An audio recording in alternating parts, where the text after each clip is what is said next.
বিসমিল্লাহির রহমানির রহিম। হযরত ওসমান রাদিয়াল্লাহু তাআলা আনহু বলিলেন,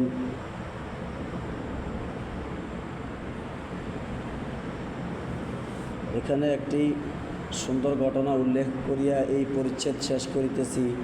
হাফেজ ইবনে হাজার রহমতুল্লাহ আলাই মুনাব্বাহাত কিতাবে লিখিয়াছেন, একবার হুজুর সাল্লাল্লাহু আলাইহি সাল্লাম ইরশাদ করিলেন, এই দুনিয়াতে তিনটি জিনিস আমার প্রিয়, খুশবু নারী আর নামাজে আমার চোখের শীতলতা।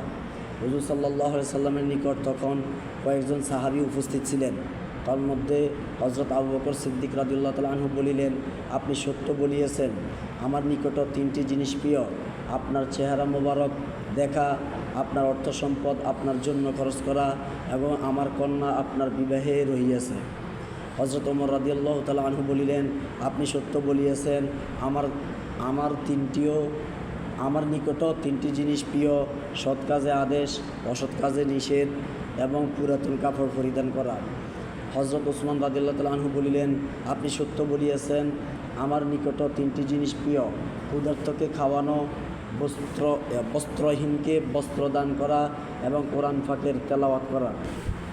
হযরত আলী রাদিয়াল্লাহু তাআলা আনহু বলিলেন, আপনি সত্য বলিয়েছেন, আমারও তিনটি জিনিস প্রিয়, মেহমানের খেদমত, গরমের দিনে রোজা রাখা এবং দুশমনের উপর তলোয়ার চালানো। এমন সময় হযরত জিবরাইল আলাইহিস সালাম তশরিফ আনিলেন এবং আরজ করিলেন, আমাকে আল্লাহ তাআলা পাঠাইয়াছেন।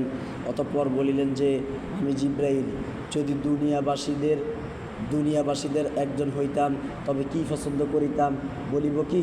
হুজুর সাল্লাল্লাহু আলাইহি সাল্লাম ইরশাদ করিলেন, বলুন।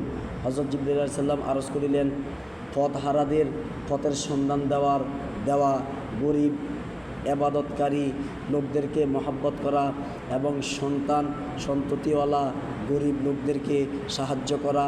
আর আল্লাহ তাআলা বান্দাদের তিনটি কাজ পছন্দ করেন, জান মালের শক্তি আল্লাহর রাস্তায় খরচ করা, গুনাহের জন্য অনুতপ্ত হইয়া ক্রন্দন করা এবং ক্ষুধার্ত অবস্থায় সবর করা।